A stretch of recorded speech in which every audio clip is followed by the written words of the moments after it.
Hello, Hoovies, and welcome back to the main channel. Woohoo! We're back! Hey, we've been doing a lot of interviews on other channels because I've been interviewing so many people. But now we're back in the glorious realms of the main channel. Now, we've got a very special guest. He is best known, I'll tell you this, he's best known for working in the realms of our Lord and Saviour, Mr. Big Finish. Because without Big Finish, we wouldn't have a Lord or Saviour. We would just have Russell T Davies, who is the main overall god of all things, Doctor Who. But he's best known for work on Big Finish for Doctor Who. It's the one and only Roland Moore. Hello, good to be here, Tom. And so we'll start at the first point of entry into the world of work. How did you get into the industry we call writing? Yeah, I think it's something I've done all my life. I can't quite remember. I used to write and create comics when I was very young. Really bad comics, like with stick figures, and but to me they look like Marvel comics. They look like Jack Kirby and Stan Lee. I thought that they were akin to that, but they weren't. But they gave me a sort of outlet to write stories, and then and each one would have a cliffhanger, and it was really weird how that developed. And I think because I love Doctor Who, so that's where that came from. Because you emulate what you see on TV and things.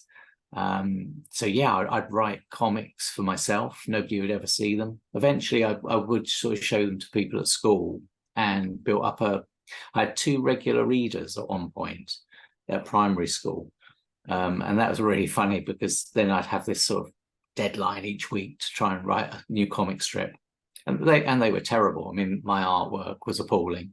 My writing was probably pretty, in terms of legibility, was probably pretty hard to see. And probably a lot of what I was doing was recycled from what I'd seen on TV. But it's good fun.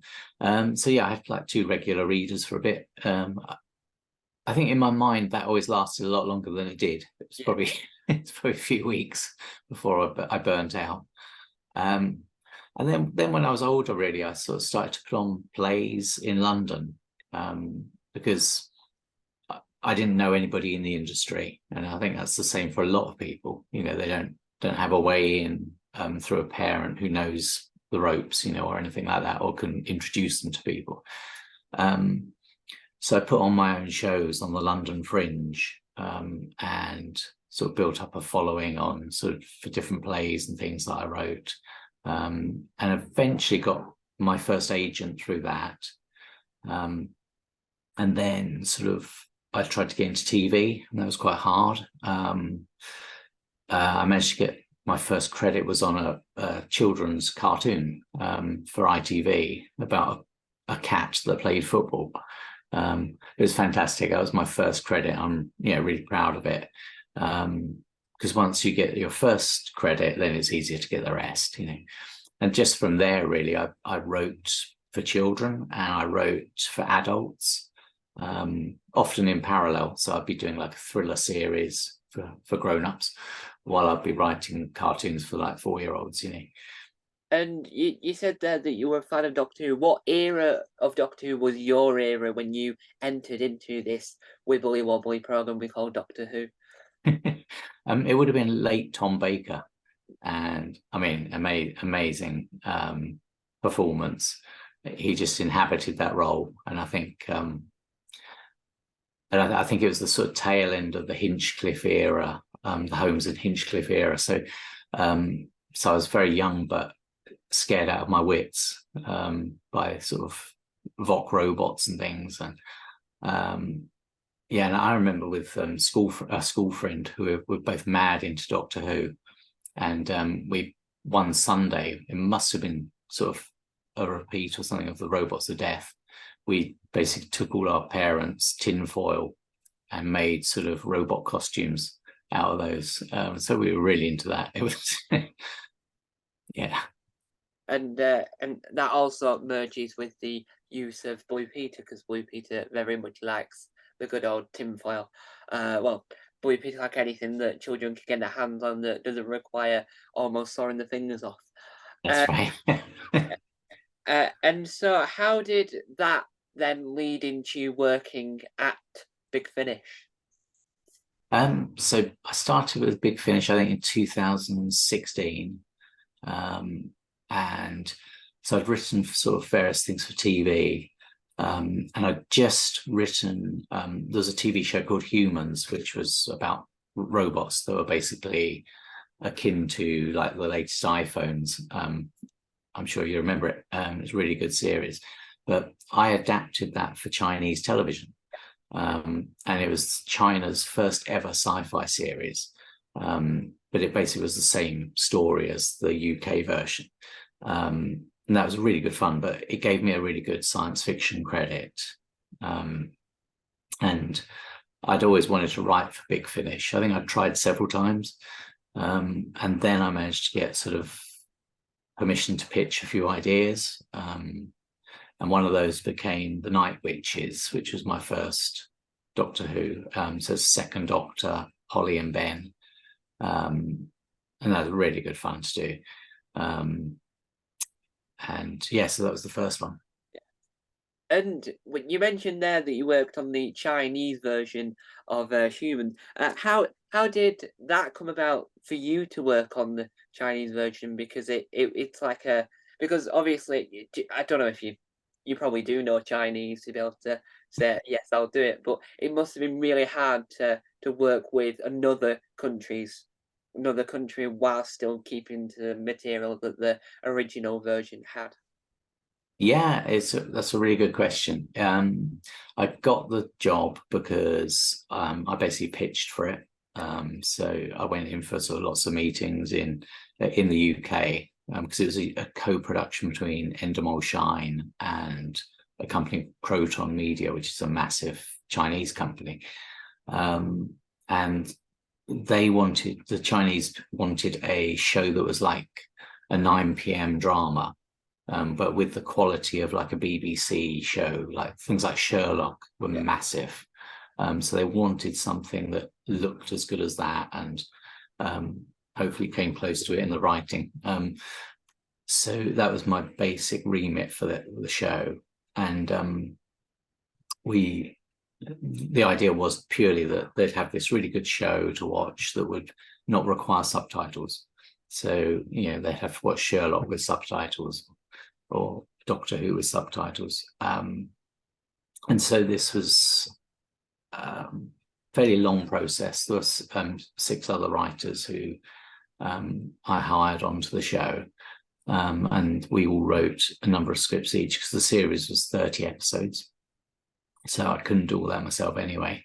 But it was an amazing process because, you are dealing with a different culture, a different country, and probably more specifically a different set of broadcasting rules. So things you can get away with on BBC or ITV, you perhaps can't get away with on Chinese television. And there are conversely things you can do on Chinese television that you can't do in the UK. And so it's navigating all that. And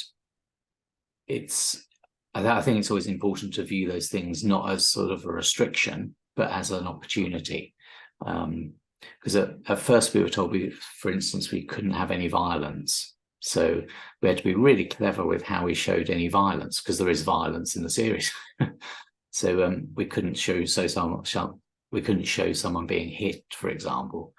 But then in the second draft, they decided to go totally the other way, and we could have loads of violence. So that was one of those things we had to sort of roll with. And it obviously became easier to write when we could have fight scenes and things. And I'm immensely proud of it. I think some of the set pieces in it are absolutely visually amazing. For instance, we have 2 robots in a nightclub in a cage fight, with 200 extras being sort of nightclub goers, sort of betting money on them and buying drinks while this big fight's going on.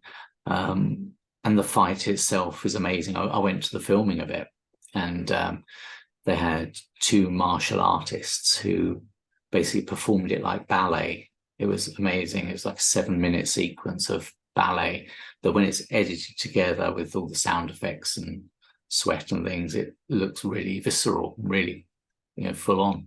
But they don't touch each other. It's yeah. So the process was really good fun, and it had its challenges, but they were opportunities, really. And do you reckon that the Chinese version will ever get made available for anyone to watch in the UK? I hope so. I mean, there are various channels that show sort of international content, because obviously over here it would be subtitled. So we wrote it in English, and then we worked with a team of Chinese writers who put it into Mandarin. So yes, it currently exists in Mandarin. You can see it if you get onto platforms like Tencent, which is Chinese streaming platform. But you probably wouldn't understand it unless you could speak Mandarin. But I think there are some subtitled versions out there somewhere, probably the depths of the internet somewhere. Yeah, and so one of the things you've done with Big Finish is one that I can't. I'm probably gonna butcher the name because I've probably written it horrifically wrong. We'll go with it because obviously there's two different versions of it. But what was it like working on the spin-off Countermeasurement? I think it's either Countermeasurement or it's the new Countermeasurement. I can't remember which one it was. It's new countermeasures. Yeah. But, that was great fun. I mean, obviously the origin of that series is the three characters from Remembrance of the Daleks, who sort of fully formed brilliant characters in that series. And so Big Finish developed that into a long-running series that dealt with sort of the weird, the alien, the unexplained, all with this sort of almost with a spy sort of element to it, and a military element to it. That was really good fun. I did a couple of those. The first one was about a scientist who became splintered as a person and became cloned. That was really good fun. I think at the end of the day, when you're writing characters that have a really good dynamic, there's sort of the three characters there were really, like I say, fully formed. So you knew basically how they'd act in any situation, and you knew the tensions and sort of interests between them. The fact there's this sort of simmering, sort of barely stated sort of feelings that Simon Williams' character has for Pamela Salem's character, but it's there. It's something you can develop and have the odd comment about. And then the second one I wrote had the Daleks in it, which was fabulous. And that was, it's always a challenge when you write Daleks against humans when there's no doctor involved, because, the Daleks are so powerful. And as we saw in sort of Rob Shearman's Dalek, one Dalek can pretty much take over the world. So it becomes a challenge of how they could cope with that situation. And we had the Movellans in it, which helped.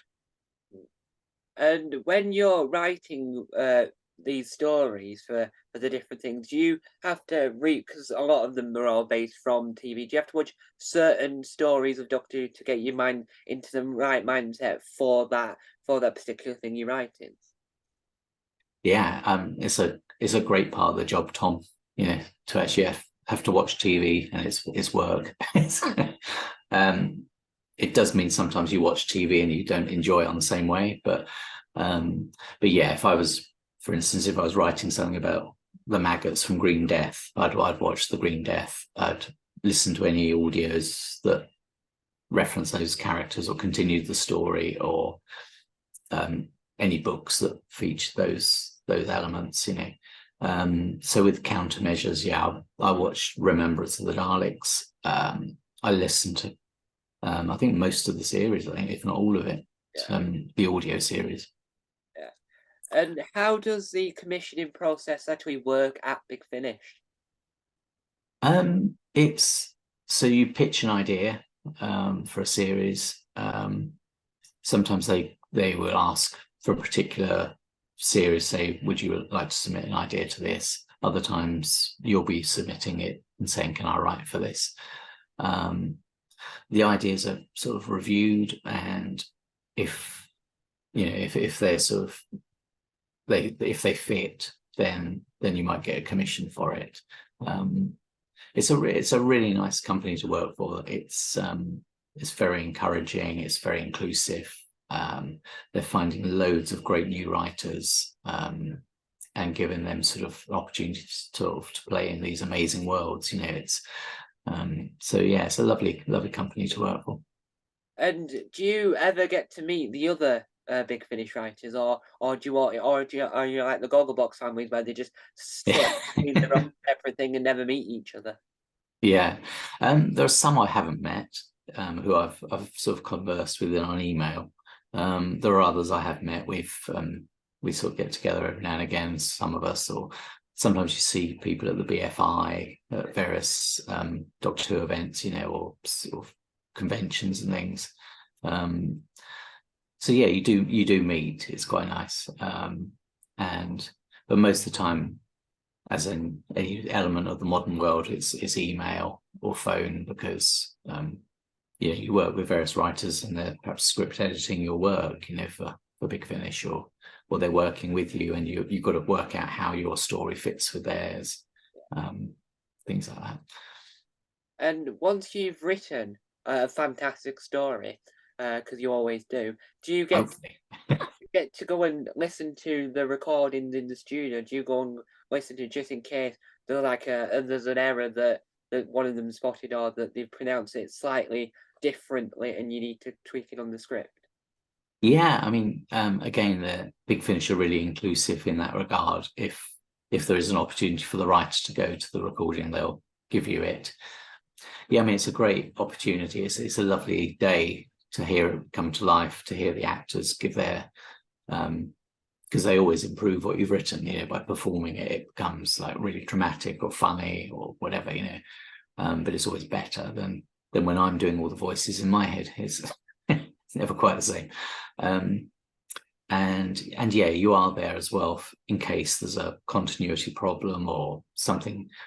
There might be a line that is really hard to say, that you haven't really spotted, and so you can rewrite it on the fly, and they can go on with it. Or an actor might say, I don't particularly want to say that word, it doesn't really work with my character, and so again, you can change things. Once the audio's been released, do you listen back to your work with pride, or do you just not listen to it because you're scared it won't be as good as you remember?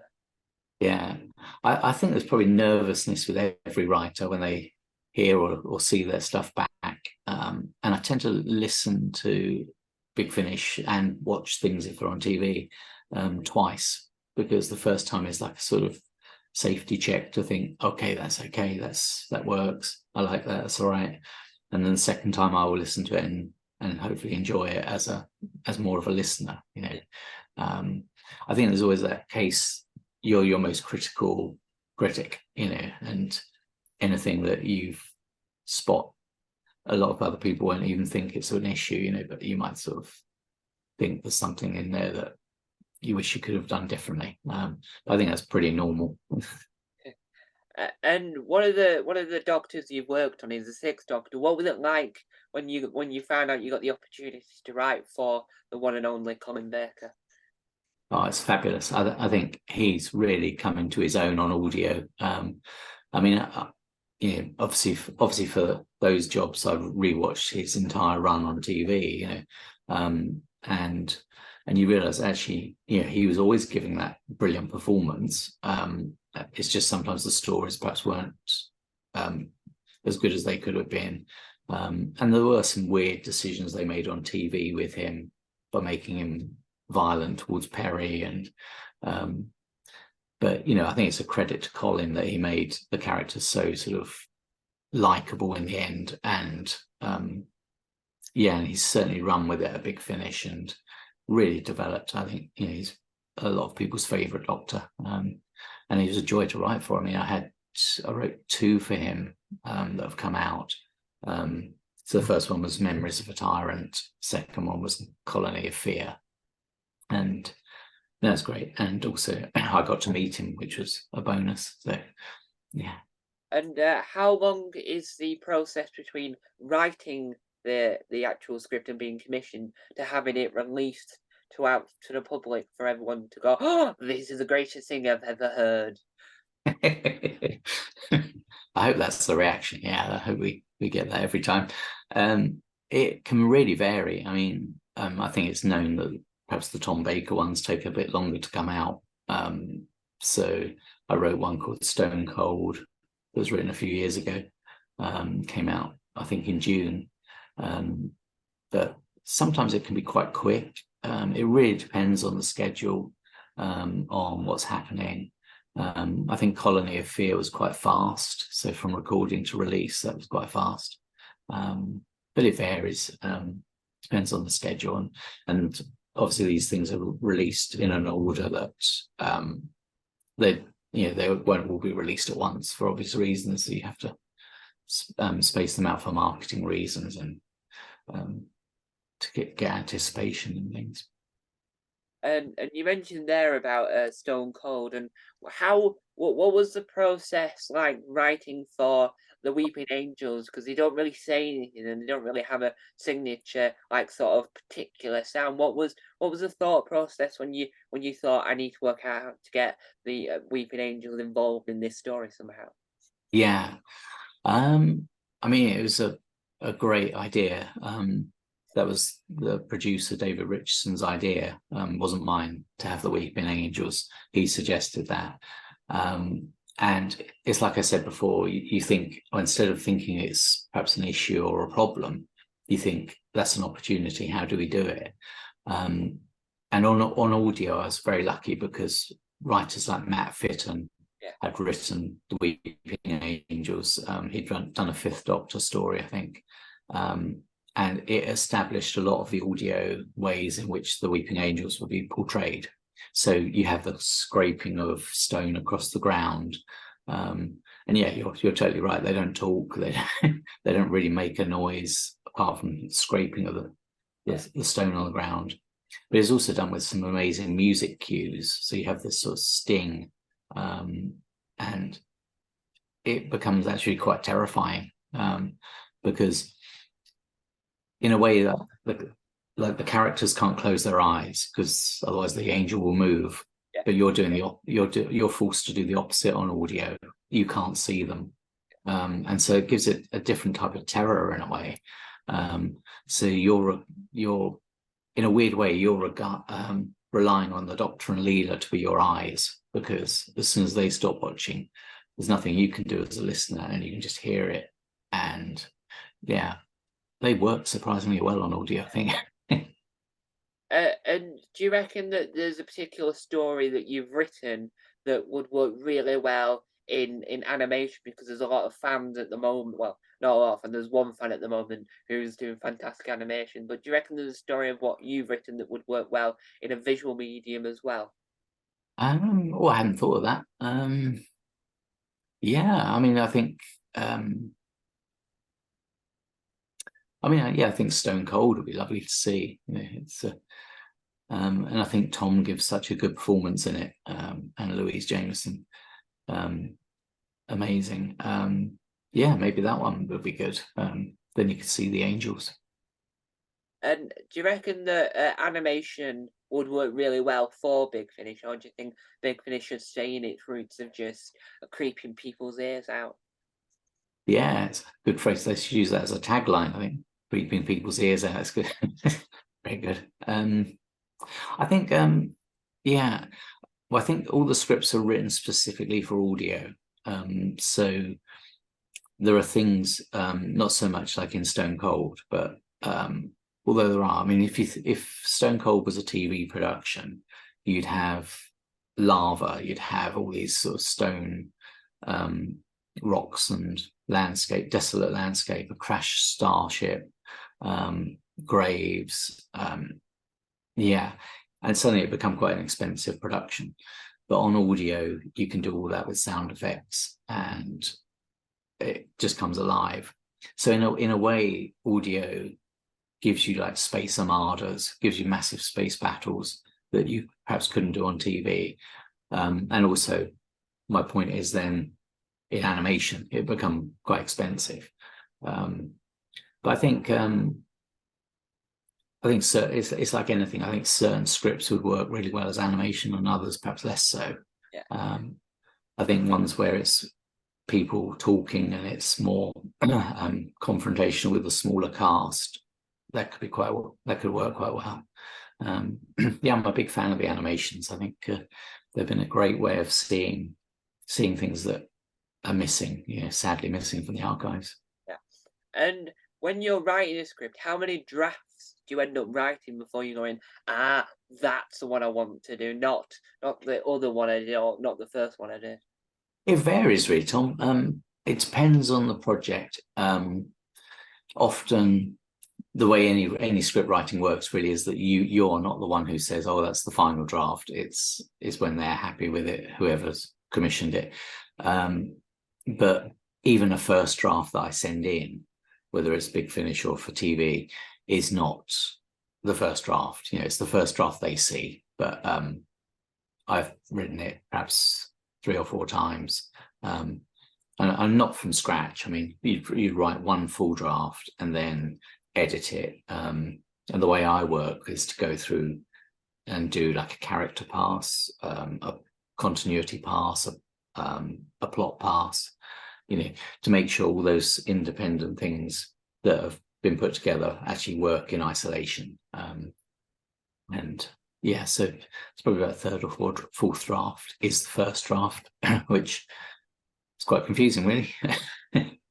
Yeah, and when you're writing, is there a certain like soundtrack or type of music you listen to also get yourself into the headspace when you're writing a particular story? Yeah, that's a really good point. And yes, yeah, tends to be certain songs for certain things. I listened to a lot of, I think when I was doing the Stone Cold, I listened to a lot of movie soundtracks, especially ones that were quite portentous and brooding and dark, just because they get you into that Holmes Hinchcliffe mindset, which is something I wanted for that script, because it's a Leela and Fourth Doctor, so it made sense for it to be that sort of gothic horror. So yeah, whatever I'm writing. So yeah, if I write something really happy, I'll listen to happy stuff. And do you have a particular Doctor you want to write an audio for? I'd like to write for all of them eventually. So yeah, I mean, I'm working on some things now, but yeah, I'm sort of slowly getting the set. Slowly. It's been great writing for Doctors who perhaps I hadn't sort of really thought about before in terms of having that opportunity. Like Paul McGann was a joy to write for. He's such an amazing actor. And I think because he was in one TV episode, the movie, I think in my own mind, I thought, oh, well, I'd never get the chance to write for him, but and then you realize, no, he's done loads of stuff for Big Finish and it's all been brilliant. And yeah, so he was great to write for. Yeah. And they've all been good. And do you reckon that Paul McGann will ever come back on TV, either as a small cameo role or in his own spin-off that people want? Oh, I'd love that. I think, yeah, he could come back in a spin-off, the 8th Doctor Adventures. I think that'd be wonderful. I mean, I don't know whether you remember Night of the Doctor when it went out, or if you were too young, but it was amazing. Amazing thing to see, just so unexpected and so amazing how they kept it a secret. I think I remember watching that and just be absolutely jaw dropped by it. It was, and I think Stephen Moffat's line of "I am the Doctor, but not the one you're expecting." I think I'd take the rest of the week off if I ever wrote something like that. I mean, it's brilliant. And moving on to like the world of TV, but what's your what's your thoughts on the way that the new 60th is shaping out? Yeah, I think I'm really excited for the 60th. I think Russell T Davies has some great ideas, and I think, yeah, I think he's such a showman as a showrunner. He's the way he teases things, the way he gives the fans just a little bit of some things they know that are going to happen, and there'll be a whole load of stuff you don't know is going to happen. And it's just that mastery of how he does that whole thing, which I think is probably totally separate to writing. You know, it's just this sort of, it's almost like top level marketing, you know, but it's brilliant the way he does it. I'd really like to see Jodie in the 60th. I think getting her back for a multi-doctor story would be great. Yeah. I mean, obviously I don't know anything about what's going to happen, so if I get that right, that'd be amazing. But yeah. And do you reckon that because Russell T Davies has worked with Big Finish and on Big Finish before, do you reckon that he'll end up making Big Finish officially canon? Yeah, I think he will. I think he respects that. I mean, certainly Stephen Moffat did with Night of the Doctor by naming all the Eighth Doctor's audio companions, or some of them at least. That made it canon, I think, if people are in any doubt, you know. So I'm always sort of a bit baffled when I see on Twitter saying people still questioning whether it is canon, because I think it's indisputable, really. I think there have been times when things haven't fitted, but then it's a 60-year-old show. It's not all going to fit together. You've got prose, you've got comics, you've got audios. And so you get things like the 13th Doctor meeting Mary Shelley when the 8th Doctor's already met her and travelled with her. But I think the show has also done a really clever thing, which is have the time war. Because for me, if anything doesn't fit, you just explain it. Oh, it's the time war has interfered with that timeline, and that's why the 13th Doctor doesn't remember Mary Shelley. That's why this sort of continuity doesn't quite work here. But certainly from our point of view as writers at Big Finish, we try as hard as we can to get the continuity right. And yeah, it's almost sort of, you really want to get that right. It's a sort of thing of pride just in your writing to get that right.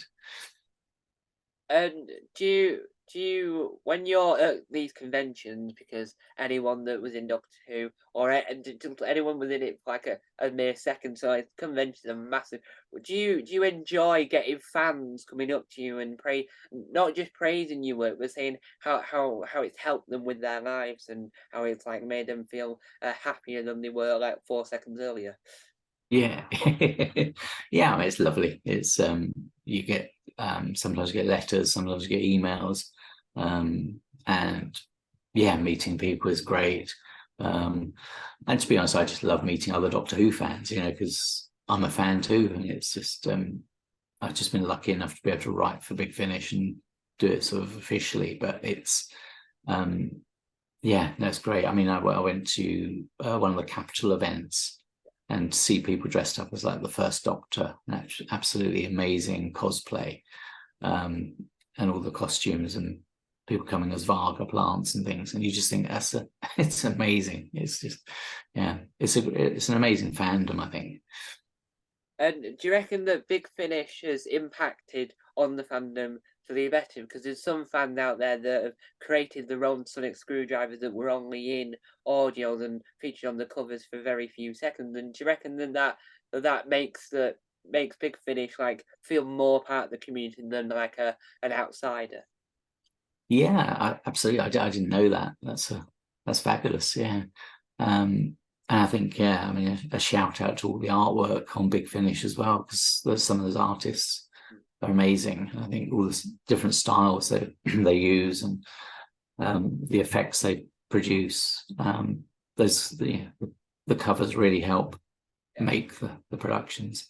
Yeah, no, that's great to know. I didn't know that. Yeah, because there's images online of Paul McGann wearing his costume, because obviously he's at a convention. He's wearing his Night of the Doctor costume, but then you see him being handed his own Sonic that he's never probably ever touched because it's probably photoshopped in. But there is a company that makes sonic screwdrivers from audio dramas, and so Paul McGann now has a working sonic screwdriver that he's never had on screen, but he's had in audio. Yeah, it's amazing. Yeah, And yeah, so it makes his costume more complete rather than feeling a little bit empty in yeah.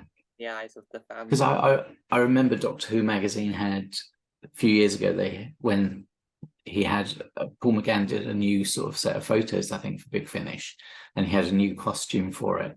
And I remember Doctor Who magazine ran a big sort of photo spread of the new costume, and it was like, yeah, really cool. It's really cool that those sort of things cross over, I think. And do you reckon that one day you'll ever get to work on the TV edition of Doctor Who? I'd love to. I think probably if you ask any Big Finish writer, they'd say yes. I think, yeah, I think we all know the series so well. We're all total fans of it, and we've got the experience to do it. It's just, yeah, it's probably one of the most competitive jobs on TV. But I think we'd all jump at the chance. Yeah. And if there's anyone watching this now that's either an up and coming writer at the beginning of the journey, or they're in the middle of writing fan audio dramas that go onto YouTube, what advice would you give them coming from the angle of being a Big Finish writer? I think writing Doctor Who it's like playing with this amazing sandbox of things. Like I said, you've got 60 years of history, and I think that can just really inspire your imagination to think up great sort of pairings and meetings in stories, and yeah, having Vicky meet the Sea Devils, whatever it's going to be. It's there's so many things you can do, which I think should inspire any writer. I think one of the big things for writing for different eras of Big Finish is to try and get your writing sort of era specific.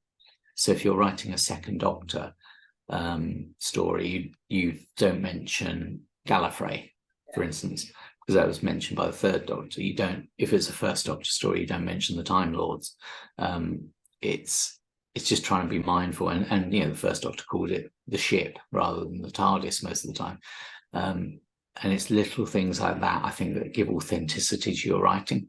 But I think, yeah, just have fun with it, and I think if you're writing cliffhangers as well, that's immense fun to do. And I think it's only when I started writing for Big Finish that I realized how hard the actual 4-part structure is, because it seems quite easy when you watch it on TV. And then you realize actually, yeah, the first episode is set up, and then the second 2 episodes are basically Act 2, and then the final episode is Act 3. And so it's a different structure to get your head round. But then you've got these amazing build-ups to a cliffhanger. And I think, yeah, just have fun doing it. And I think it's so great that everyone is so creative and doing their own thing. Do you write at all, Tom? I've written, I write some scripts for Doctor Who related things. I've got my own fan series on YouTube that I find very comical. Not because it's not supposed to be funny. It's just the fact that I called it Doctor Who Earthbound, where the Doctor's trapped on Earth. No one's knowing about. I bought one of those create your own Sonics, but then it all fell apart. So I'm just left with that, which is still quite good as a Yeah. but the other bits just don't fit with it. And I have the Dream Lord in my head, so I get to play the Dream Lord, and then I'm also the Master that's trapped in an iPad, so I can play the Master as well. And so I play all the characters, and most of it's filmed in my room because he gets trapped in the corner of the room for a good 4 episodes, and then he gets trapped somewhere else in another room in the house, and then he's outside, but then he's back inside. So I make sure that it's time saving and costs me a subtotal of £0. It's brilliant.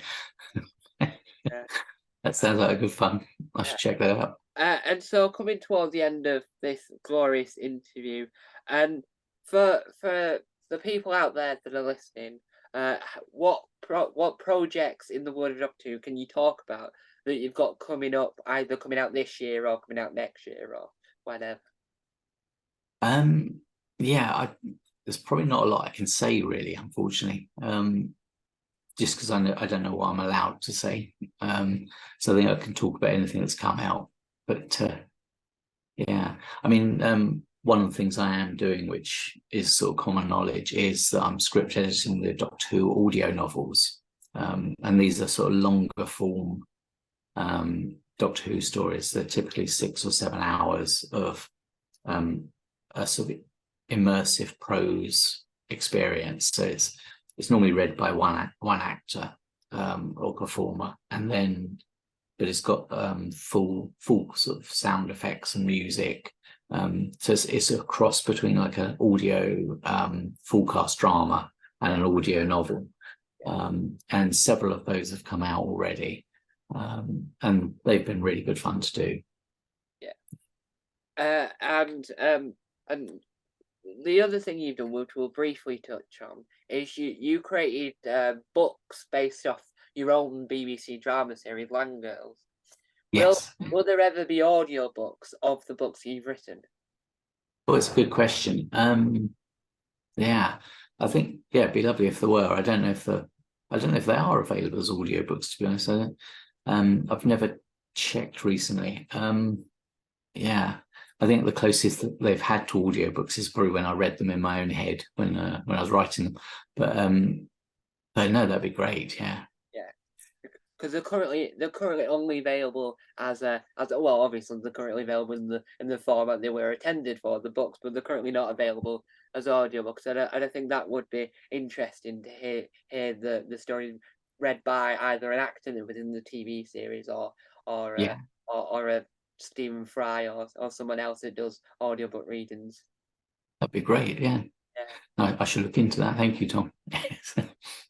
And so we're at the part of the interview where you can tell people where they can find you, but do not share your address. Where can people find you online? I've got a website which is www.rolandmore.tv. And that's probably the best place. I'm on Twitter still, or X, or whatever it's called. Although I think it's sort of becoming quite unusable as a platform. It's quite hard to actually physically use it now, I think, when it doesn't refresh and things. Although that might be my phone. And I'm on Blue Sky now, which seems like sort of Twitter, how it used to be. So they're probably the best places to find me. So website, Twitter, or Blue Sky. Yeah. And so there we have it. Another glorious interview. I don't know why I went all evil villain. But in the world of Tom Mason, you can see more interviews by me. Woo! But there's a caveat. Now that we're into September, yes, we're in September, we're in the middle of it. We're not in the beginning, we're not at the end, we're not directly in the middle, but we're just before the middle of September. We're in September is where I was getting to with that convoluted story of the ages. But so I am now starting your diversity. Oh. Which does mean that the way I upload the videos across all 19 YouTube channels and all 13, 12, I lost count of how many podcasts I run. So all that will be as of when and wherever I'm not busy.